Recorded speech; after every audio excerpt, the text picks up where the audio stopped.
जय हिंद बालको, कैसे हैं आप लोग। कैसी तैयारी चल रही है आप लोग की। बढ़िया चल रहा है। अब तो हम लोग नए सेशन की तैयारी करने जा रहे हैं। 2021 के लिए तैयारी करने के लिए हम लोग जा रहे हैं, क्योंकि आपका जो नीट पीएमटी था लास्ट संडे आपका कंप्लीट हो गया। तो अब हमें अपना एक सिस्टमेटिक प्लान बना लेना है। बना करके जो है चीज़ों की क्या करनी है, आपका तैयारी करनी है ना। हम लोग जो कंप्लीट कर रहे थे एस ब्लॉक में मैंने 2 लेक्चर दिए थे। पहला लेक्चर जिसमें कि हम लोगों ने फिजिकल और एटॉमिक प्रॉपर्टीज़ का जिक्र किया था। दूसरे लेक्चर में कुछ केमिकल प्रॉपर्टीज़ का जिक्र किया था।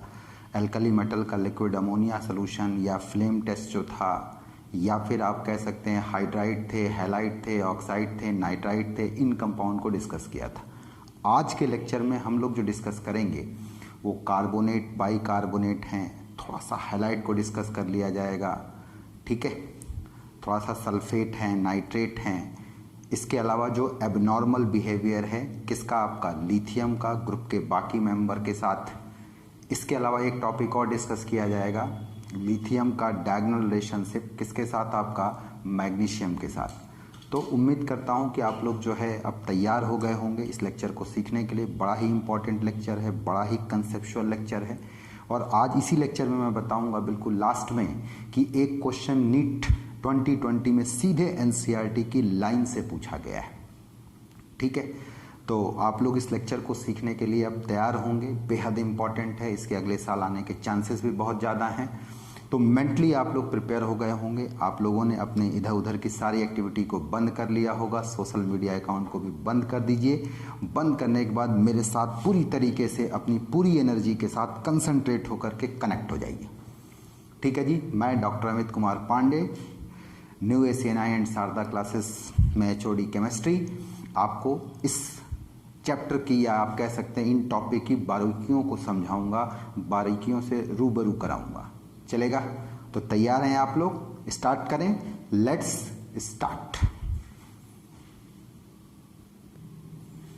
अब अगर इस लेक्चर में हम टॉपिक स्टार्ट करते हैं alkali metal carbonate and bicarbonate. तो एल्कली मेटल किस तरीके से अपने कार्बोनेट एंड बाइकार्बोनेट बनाता है। तो एल्कली मेटल हाइड्रोक्साइड आप ले लीजिए, जैसे कि आपने NaOH ले लिया और इसको CO2 के साथ ट्रीट करिए।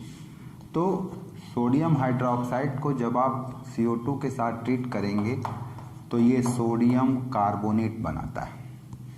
चलेगा?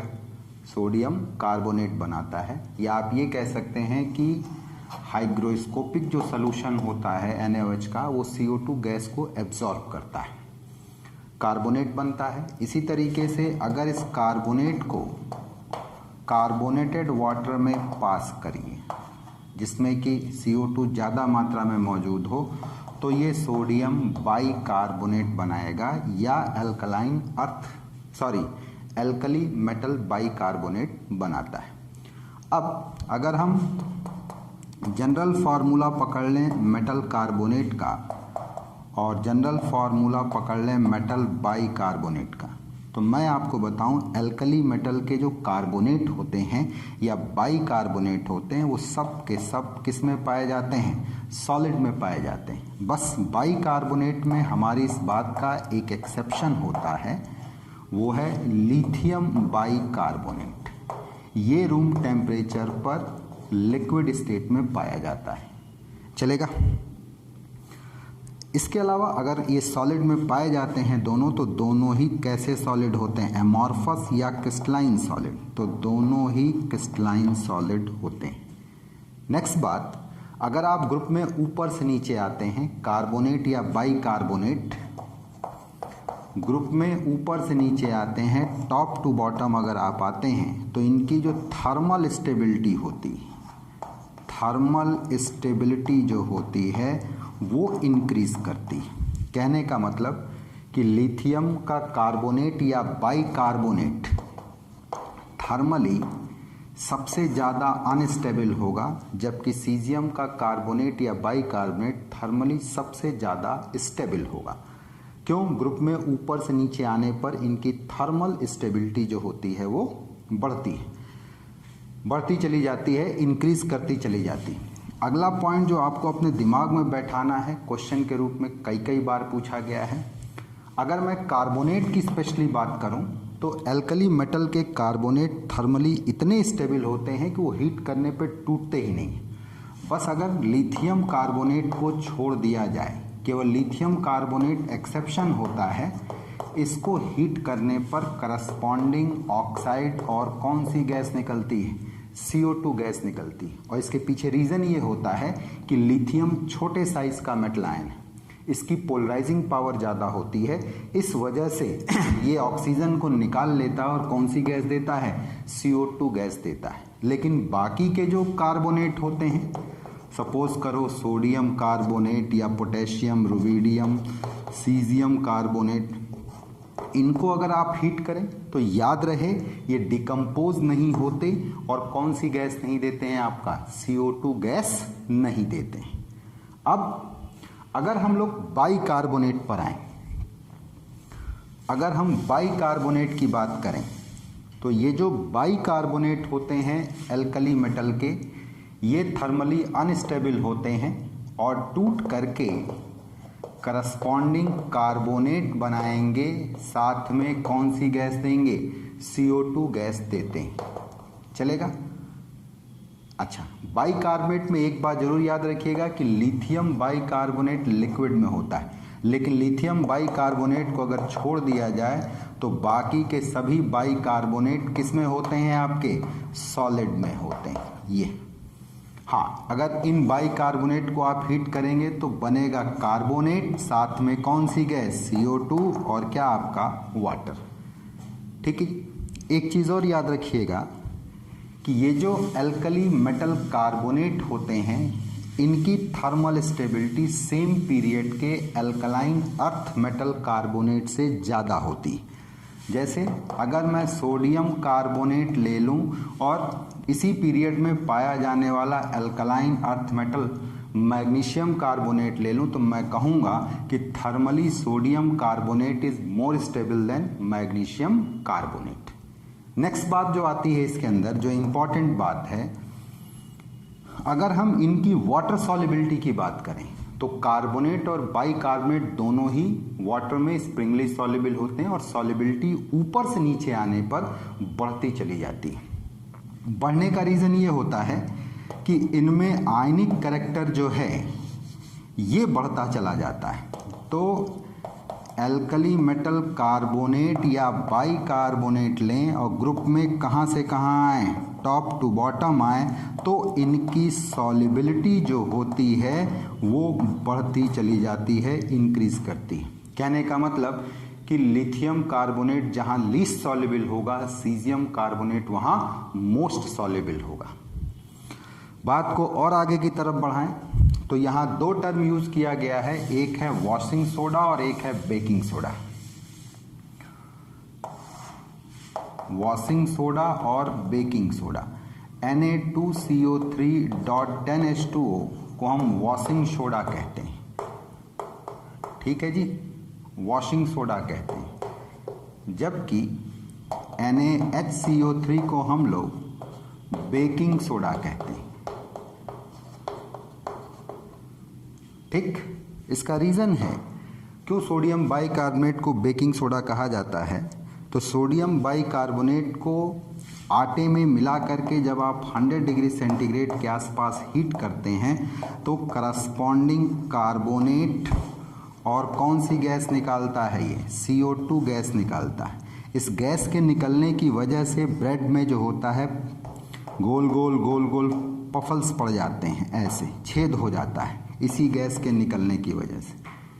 इसीलिए इसका नाम क्या पड़ा आपका, बेकिंग सोडा। तो जितने भी पफी आप स्ट्रक्चर बनाते हैं, जैसे ब्रेड हो गया, केक हो गया है, इसके बाद पुआ हो गया, ठेकुआ हो गया, तो उन सब में सोडियम बाइकार्बोनेट थोड़ी सी मात्रा में मिला दिया जाता है ताकि हमको पफिंग नेचर मिल जाए। चलेगा? यहाँ तक की बात पकड़ में आई। चलिए आते हैं अगले सॉल्ट की तरफ। अब अगर हम लोग एल्कली मेटल हाइड्राइड्स की बात करें तो ये आयनिक हाइड्राइड बनाते हैं हाइड्रोजन के साथ। जब मेटल को, एल्कली मेटल को हाइड्रोजन के साथ हीट करेंगे तो ये आयनिक टाइप का मेटल हाइड्राइड बनाएंगे। क्योंकि ये आयनिक है और इसमें हाइड्रोजन पर नेगेटिव चार्ज है, तो इसको प्रैक्टिकली कैसे कंफर्म करते हैं, तो इसके लिए इसकी इलेक्ट्रोलिसिस करा दी जाती है। इसकी इलेक्ट्रोलिसिस कराते हैं। इलेक्ट्रोलिसिस पर आप देखेंगे कि यहाँ ये एनोड पॉजिटिवली चार्ज और कैथोड नेगेटिवली चार्ज, तो ये जो हाइड्रोजन है ये कहाँ पर जाकर के डिस्चार्ज होगी, आपका एनोड पर, ये एनोड पर डिस्चार्ज होती है। और एनोड पर डिस्चार्ज होने की वजह से हाइड्रोजन का ये बिहेवियर इसको किसके सिमिलर लेकर के जाता है, हैलोजन के सिमिलर लेकर के जाता है। ये जो हाइड्राइड बनते हैं, ये मेटल हाइड्राइड जो बनते हैं, आप देखेंगे कि इनका बनना ग्रुप में ऊपर से नीचे आने पर, टॉप टू बॉटम घटता जाता है, डिक्रीज करता है। डिक्रीज करने के पीछे रीज़न है इनकी जो थर्मल स्टेबिलिटी है इन मेटल हाइड्राइड की, वो डिक्रीज करती है। और थर्मल स्टेबिलिटी डिक्रीज करने का रीज़न ये है, लैटिस एनर्जी जो होती है ग्रुप में ऊपर से नीचे आने पर वो घटती है। और लैटिस एनर्जी क्यों घटती है, क्योंकि ग्रुप से ऊपर से जब नीचे की तरफ आ पाएंगे तो मेटल एटम का साइज बढ़ेगा, और जब मेटल एटम का साइज बढ़ेगा तो बड़े मेटल एटम छोटे आयन के साथ में मौजूद होंगे। यानी यहाँ पर कौन सा रिपल्सन काम करेगा, बोलो भाई, कैटायन, कैटायन रिपल्सन यहाँ पर, या कैटायनिक रिपल्सन यहाँ काम करेगा, चलेगा। कैटायनिक रिपल्सन यहाँ पर काम करेगा। इस वजह से इनकी लैटिस एनर्जी घट जाती है, थर्मल स्टेबिलिटी घट जाती है। इन हाइड्राइड का जो ईज ऑफ फॉर्मेशन है वो भी क्या कर जाता है, आपका घट जाता है।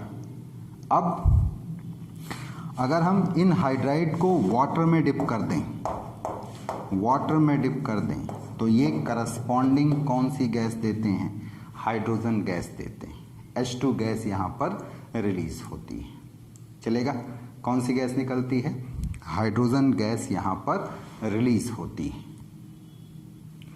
इसके अलावा अगर इन हाइड्राइड्स को देखा जाए तो ये बड़े अच्छे रिड्यूसर होते हैं, और इनकी रिड्यूसिंग पावर ग्रुप में ऊपर से नीचे आने पर बढ़ती चली जाती है। इसका रीज़न ये है कि लैटिस एनर्जी कमज़ोर होने की वजह से हाइड्राइड का रिलीज आसानी से होता है, और ये हाइड्राइड जिसमें जाकर के जुड़ेगा उसका क्या हो जाएगा, रिडक्शन हो जाएगा। तो ये एल्कली मेटल हाइड्राइड बहुत अच्छे रिड्यूसर का काम करते हैं, रिड्यूसिंग एजेंट का काम करते हैं।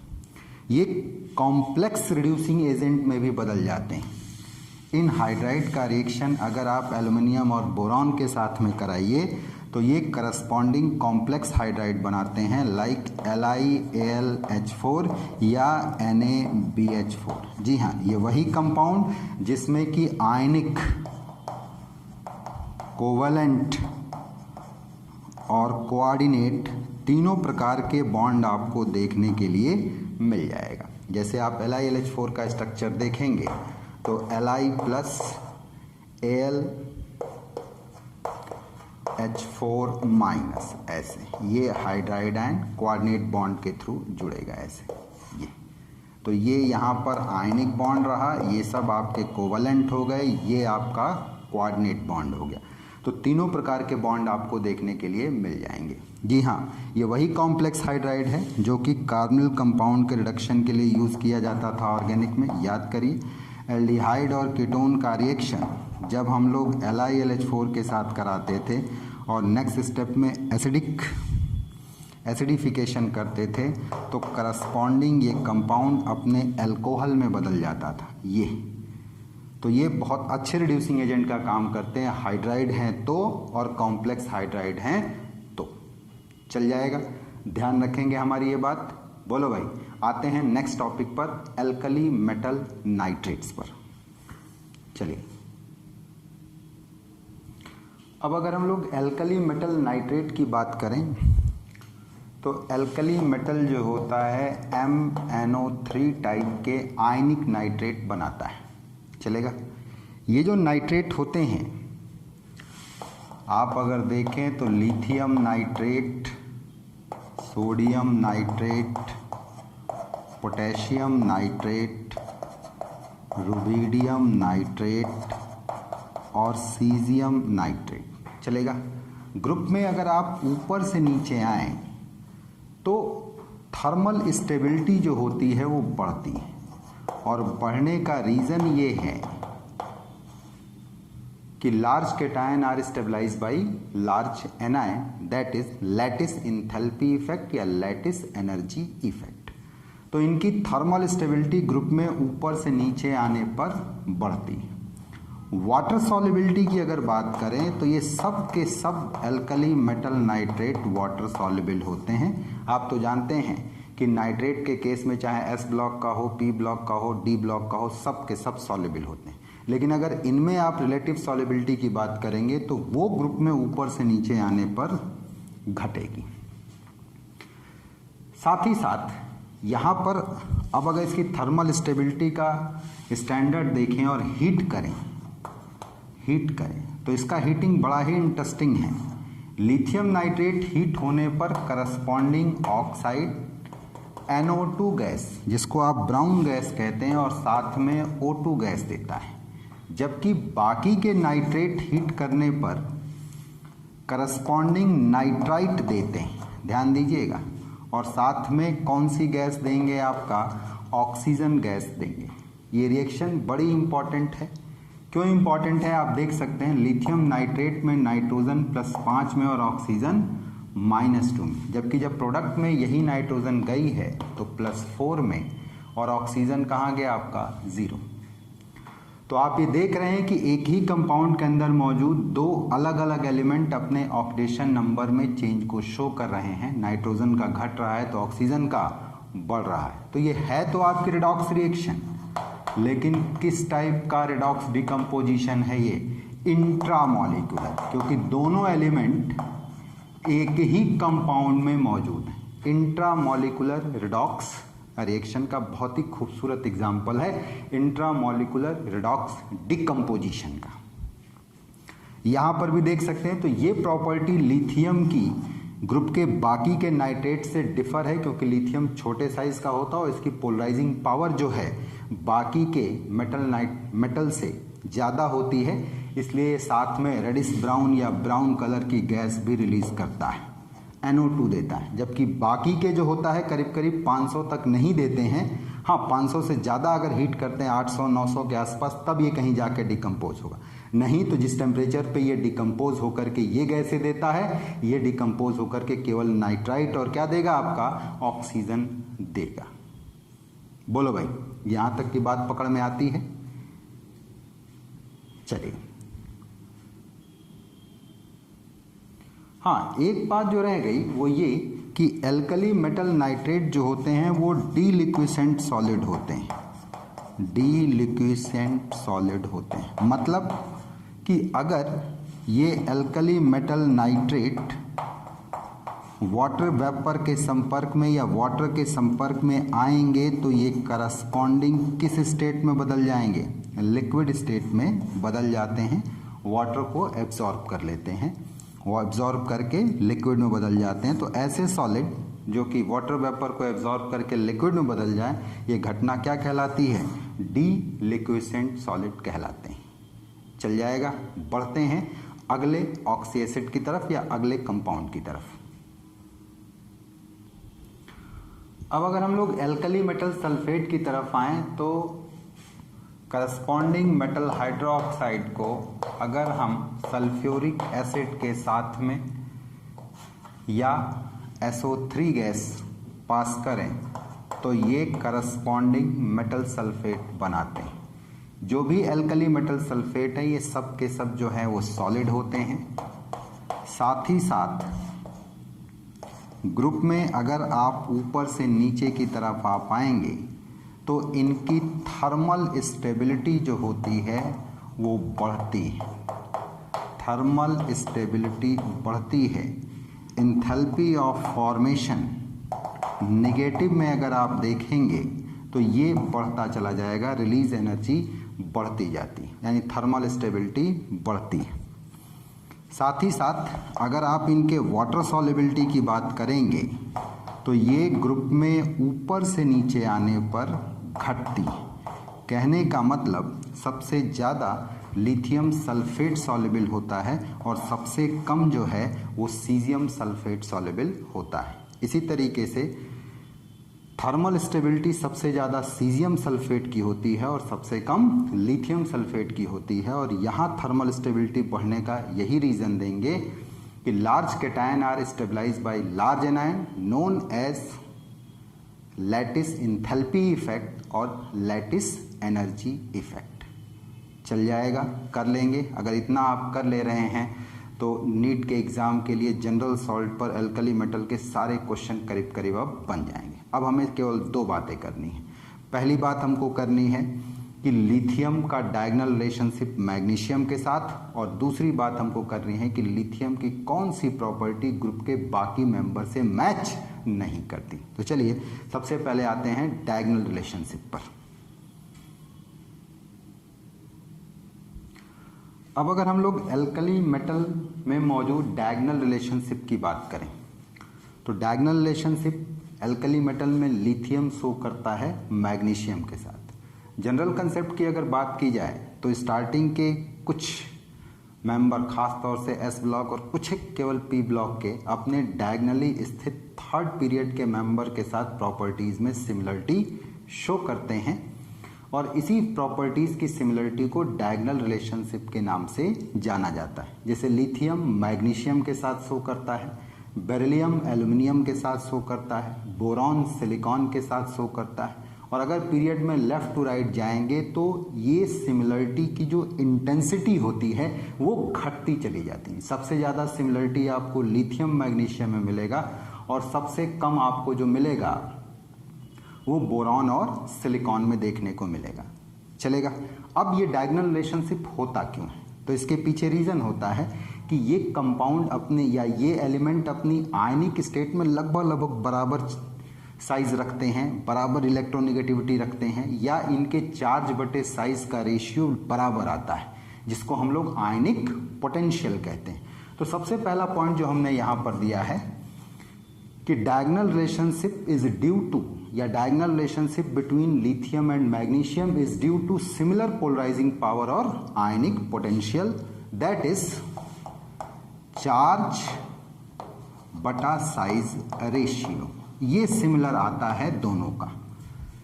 दूसरा चीज मैंने बताया कि दोनों ही मेटल, लिथियम और मैग्नीशियम की बात की जाए तो दोनों ही हार्ड होते हैं और वाटर में अगर इनको डिप किया जाए तो बहुत धीमे धीमे जो होता है ये वाटर को डिकम्पोज करके कौन सी गैस देंगे? आपका हाइड्रोजन गैस देंगे। तीसरी बात हमने जो बताई है कि दोनों ही सिमिलर टाइप के मोनो ऑक्साइड बनाते हैं एयर के साथ, जबकि आप जानते हो कि लिथियम के जो बाकी के मेंबर हैं वो अलग टाइप के ऑक्साइड बनाते हैं। जैसे सोडियम परऑक्साइड बनाता है, potassium, rubidium, caesium super oxide बनाते हैं। इसी तरीके से इन दोनों के हाइड्रोक्साइड की बात की जाए तो दोनों के हाइड्रोक्साइड लेस बेसिक होते हैं, और साथ ही साथ अगर इनको हीट किया जाए तो हीट करने पर करस्पॉन्डिंग ऑक्साइड और क्या देते हैं? आपका वाटर देते हैं।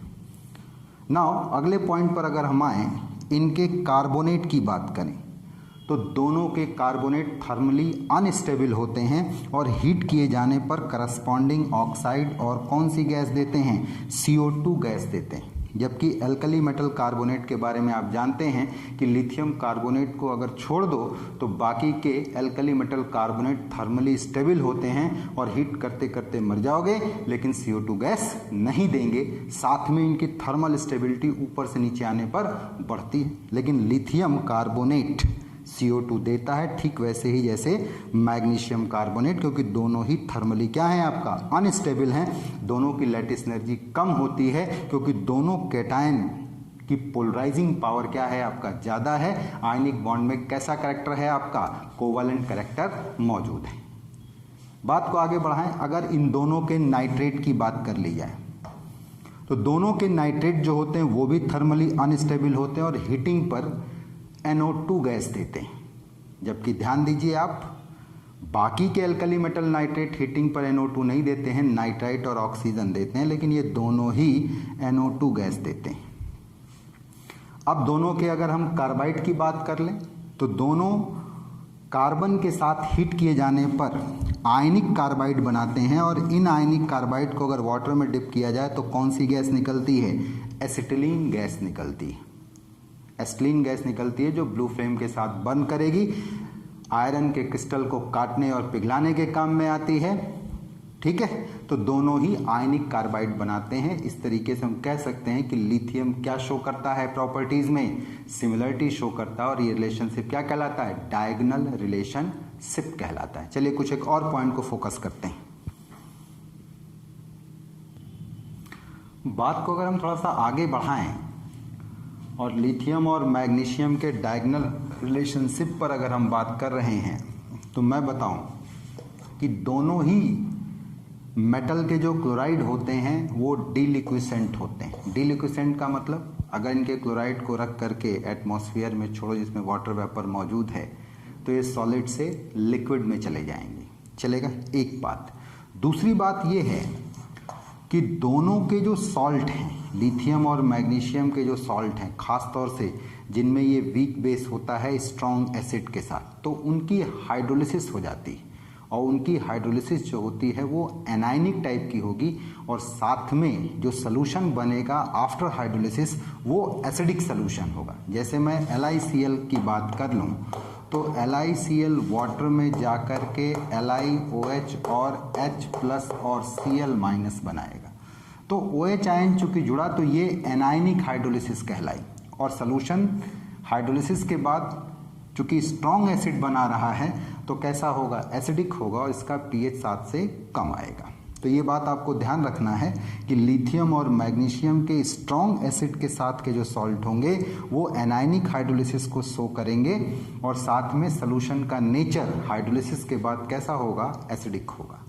चलेगा, अगले पॉइंट की तरफ अगर हम आए इस डायगोनल रिलेशनशिप में, तो दोनों ही नाइट्राइड बनाते हैं, जबकि आप जानते हैं कि लिथियम को छोड़ के ग्रुप का बाकी का मेंबर नाइट्राइड नहीं बनाता है, लेकिन यहाँ दोनों ही नाइट्राइड बनाएंगे, और इनके नाइट्राइड वाटर में जब घुलते हैं तो कौन सी गैस देते हैं? अमोनिया गैस देते हैं, और साथ में करस्पॉन्डिंग हाइड्रोक्साइड बनता है। तो ये भी प्रूफ करता है कि दोनों में कौन सा रिलेशनशिप मौजूद है? डायगोनल रिलेशनशिप मौजूद है। एक और पॉइंट जिसमें कि लिथियम और मैग्नीशियम के जो सॉल्ट होते हैं वो एलम्स नहीं बनाते हैं, एलम्स नहीं बनाते हैं, जबकि आप जानते हैं कि एल्कली मेटल ग्रुप के जो बाकी के मेंबर हैं लिथियम को छोड़ करके वो एलम्स बनाते हैं।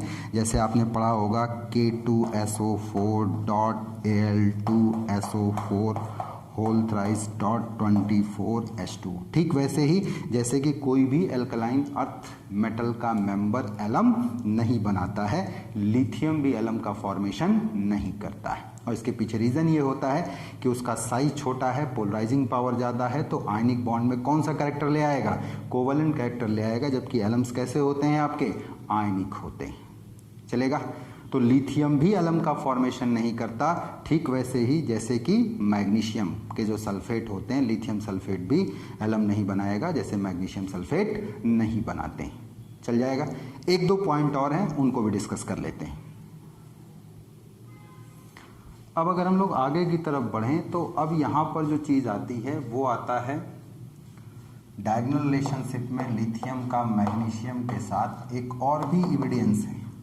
दोनों बाइकार्बोनेट बनाते हैं, और दोनों के बाइकार्बोनेट रूम टेम्परेचर पर लिक्विड स्टेट में होते हैं, जबकि आपको मालूम है कि बाइकार्बोनेट में लिथियम को अगर छोड़ दिया जाए तो एल्कली मेटल के सारे बाइकार्बोनेट सॉलिड स्टेट में होते हैं, लेकिन लिथियम बाइकार्बोनेट किस में है? आपका लिक्विड में है, ठीक वैसे ही जैसे कि मैग्नीशियम बाइकार्बोनेट होता है।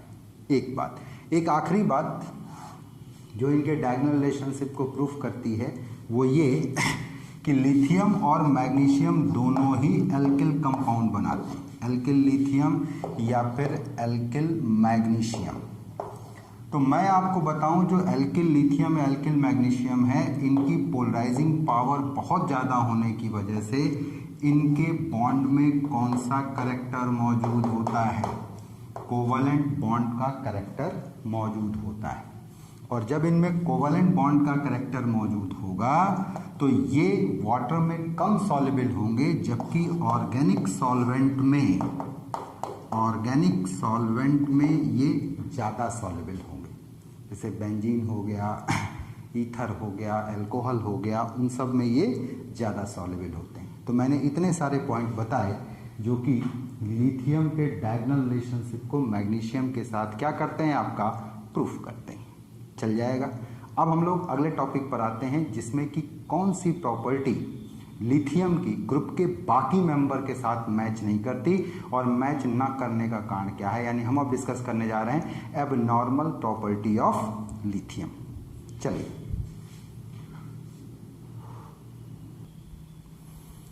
अगर हम लोग एबनॉर्मल बिहेवियर पर आते हैं लिथियम के, तो लिथियम अपने ग्रुप के बाकी मेंबर से अलग प्रॉपर्टीज को क्यों शो करता है और कौन कौन सी शो करता है, ये दो मुद्दे हैं। तो क्यों शो करता है, उसका रीज़न ये है कि लिथियम का साइज स्मॉल होता है, स्मॉलेस्ट होता है पूरे ग्रुप में। इसकी जो आयनिक स्टेट होती है, इस पर साइज सबसे छोटा होने की वजह से इसकी जो पोलराइजिंग पावर है ये सबसे ज़्यादा होती है। इसका रिजल्ट ये निकलता है कि ये अपने आयनिक बॉन्ड में कौन से करैक्टर डेवलप कर लेता है, कोवलेंट करैक्टर डेवलप कर लेता है। सबसे छोटा साइज होने की वजह से इसकी इलेक्ट्रोनेगेटिविटी बेहद ज़्यादा है। साथ ही साथ ग्रुप के रिस्पेक्ट में बोल रहे हैं हम, साथ ही साथ ये चूंकि सेकेंड पीरियड का मेंबर है, नतीजा इसके पास डी एटॉमिक ऑर्बिटल नहीं है और ये केवल दो ही ऑर्बिटल अपनी वैलेंसी सेल में रखता है, एस और पी। इसलिए इसका कोऑर्डिनेशन नंबर अपने कंपाउंड में मैक्सिमम 4 तक जा सकता है, ये 6 कभी नहीं जाएगा, 4 तक ही जाएगा। और अगर हाइब्रिडाइजेशन देखेंगे आप कंपाउंड्स में तो वो sp होगा, sp2 हो सकता है, sp3, लेकिन डी वाले का जिक्र ही नहीं आएगा।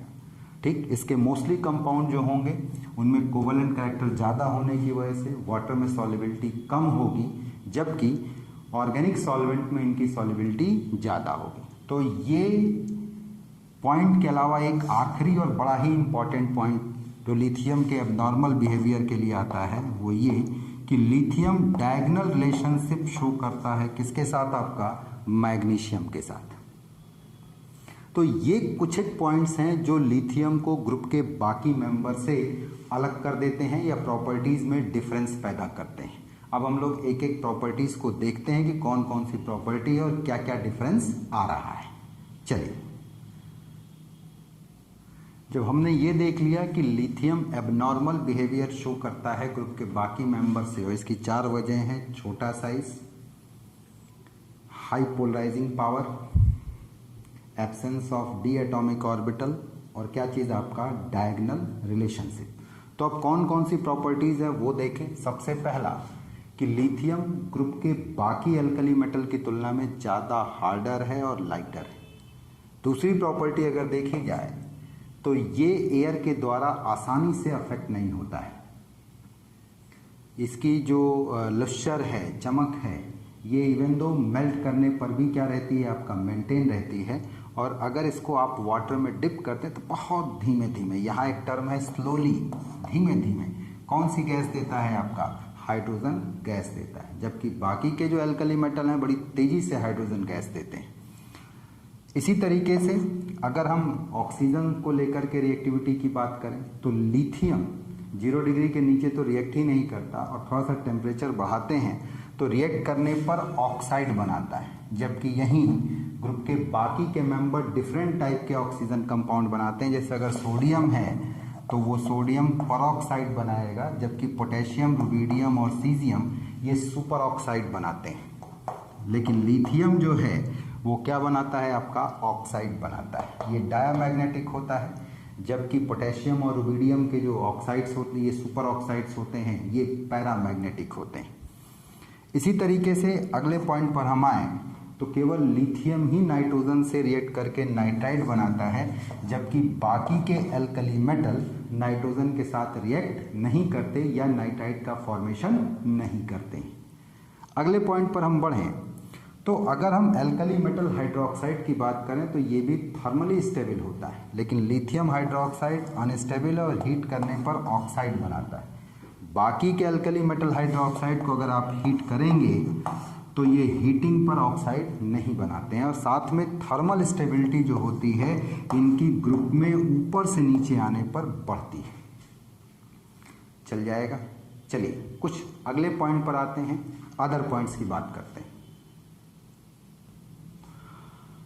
अब अगर हम लोग एबनॉर्मल बिहेवियर की बात करें, बाकी के पॉइंट्स की बात करें, तो एक पॉइंट इसमें यह आता है कि लिथियम बाइकार्बोनेट जो होता है वो सॉल्यूशन में पाया जाता है, वो लिक्विड स्टेट में होता है, और अगर आपको मिलेगा भी तो ये सॉल्यूशन में मिलेगा, सॉलिड में कवर नहीं होगा। जबकि एल्कली मेटल के बाकी के बाइकार्बोनेट, सोडियम बाइकार्बोनेट या पोटेशियम या रुबिडियम या सीजियम बाइकार्बोनेट, ये सब के सब सॉलिड स्टेट में पाए जाते हैं। लिथियम बाइकार्बोनेट लिक्विड में इसलिए होता है क्योंकि इसकी लैटिस एनर्जी क्या होती है, आपकी कम होती है। अगला अगर हम बढ़ते हैं लिथियम के कार्बोनेट को लेकर के, तो ये अनस्टेबल होता है, जबकि बाकी के एल्कली मेटल के जो कार्बोनेट होते हैं वो थर्मली स्टेबल होते हैं। लिथियम कार्बोनेट को अगर आप हीट करेंगे तो CO2 गैस निकलेगा, लेकिन यही अगर हम सोडियम कार्बोनेट या पोटेशियम कार्बोनेट को हीट करें तो यहाँ पर CO2 गैस नहीं मिलेगा। लिथियम कार्बोनेट को हीट करने पर करस्पॉन्डिंग ऑक्साइड और कौन सा गैस मिलेगा, आपका CO2 गैस मिलेगा।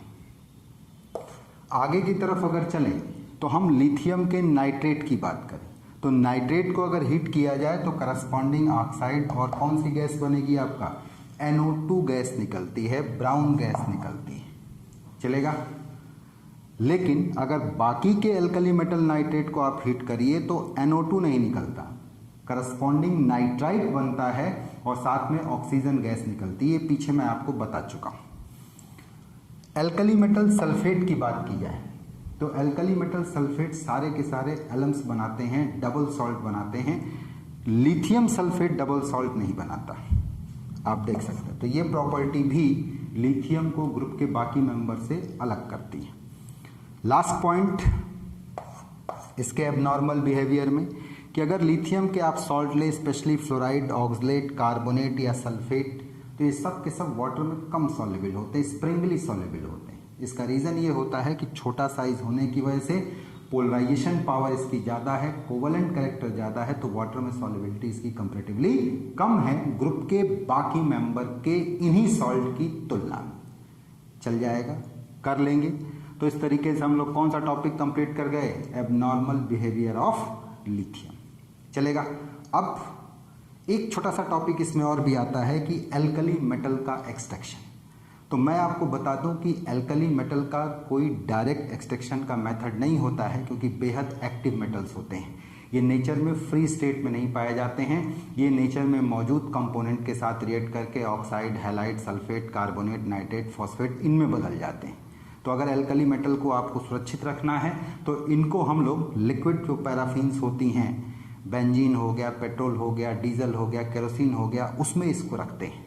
और अगर आपको इनकी मेटलर्जी करनी है तो हम लोग इसमें इलेक्ट्रोमेटलर्जी का सहारा लेंगे, इलेक्ट्रोलिसिस की रिएक्शन का सहारा लेते हैं, जिसमें कि आमतौर पे अलग अलग तरीके के एल्कली मेटल का सॉल्ट को लेकर के इलेक्ट्रोलाइज किया जाता है, तो करस्पॉन्डिंग इलेक्ट्रोड पर पर्टिकुलर एल्कली मेटल मिलता है। यानी हम किसका सहारा लेते हैं, इलेक्ट्रोमेटलर्जी का सहारा लेते हैं एल्कली मेटल को एक्सट्रैक्ट करने के लिए।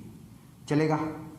अब आपको मैं बताऊं, एक क्वेश्चन नीट में 2020 में इसी साल आपका पूछा गया है। तो चलिए देखिए स्क्रीन पर इस क्वेश्चन को, और मैं आपको बताता हूं कि एनसीईआरटी के किस पेज नंबर से ये क्वेश्चन आपसे पूछा गया है।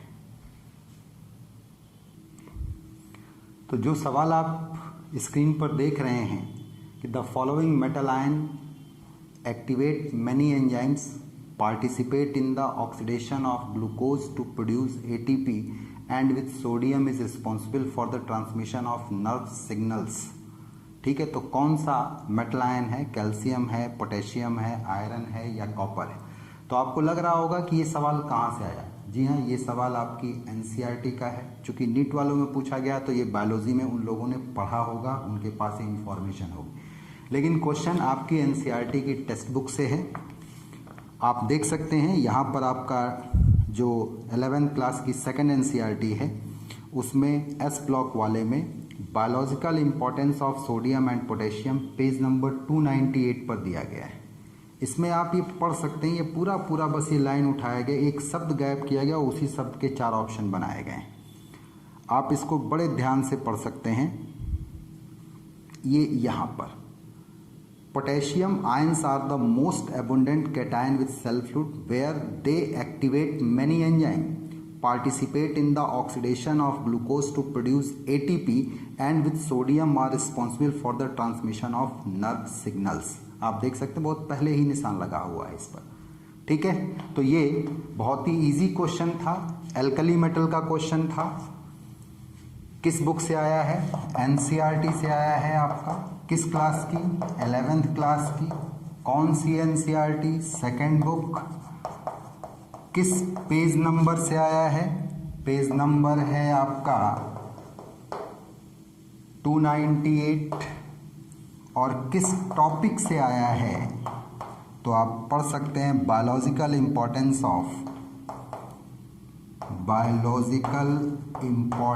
Of sodium and potassium. इस टॉपिक से ये सवाल पूछा गया है। चलेगा जी। आप इसी क्वेश्चन का सलूशन हमारे जो YouTube चैनल पे आप देख सकते हैं। हमने जो नीट 2020 केमिस्ट्री के पेपर का सलूशन दिया, वहाँ पर भी इस बात को मेंशन किया है कि देखिए भाई, आपकी टेक्स्ट बुक में इस जगह से क्वेश्चन आया है। इस तरीके से हमारा जो जनरल एल्कली मेटल का सॉल्ट का है वो यहाँ पर कंप्लीट हो जाता है। अब अगर कुछ कंपाउंड हैं जैसे सोडा, वॉशिंग सोडा हो गया या बेकिंग सोडा हो गया, तो इनकी जनरल रिएक्शन की एक समरी आपको हम अगले लेक्चर में अपलोड कर देंगे, जिसमें कि आप बड़ी तेज़ी से 10 मिनट में सारे कंपाउंड्स को रिवाइज कर लें, स्पेशली प्रिपरेशन और क्या चीज़ आपका properties, chemical properties, lab method, ये सारी चीज़ें उसमें आपका आ जाएगा। ठीक है, तो उम्मीद करता हूँ कि आपको हमारे लेक्चर समझ में आ रहे होंगे, पसंद आ रहे होंगे और आप तेज़ी से इनको रिवाइज कर रहे होंगे। आपको लेक्चर समझने के लिए पहले 2 से 3 बार पूरा वीडियो इत्मीनान से बैठ करके देखना है, नोट्स बनाना है, और जब नोट्स कंप्लीट हो जाता है तो उसके बाद बड़ी तेज़ी से फास्ट मोड में वीडियो को आप चलने दीजिए, ताकि तेज़ी से चीज़ें आपके दिमाग में क्या होती रहें, आपका रिकॉल होती रहें। अगर कोई प्रॉब्लम है, कोई समस्या है, कोई चीज़ नहीं पकड़ में आ रही है, तो आप जिस भी माध्यम से हमसे जुड़े हुए हैं उस माध्यम से आप अपनी प्रॉब्लम को शेयर कर सकते हैं। निश्चित तौर पर आपको टीम न्यू एशियन और सादा क्लासेस की तरफ से सलूशन जरूर मिलेगा। ठीक है जी, तो आज मैं यहीं तक रखता हूँ। डॉक्टर अमित कुमार पांडे अलविदा लेता हूँ आपसे। अगले लेक्चर पर फिर मिलेंगे। जय हिंद बालकों।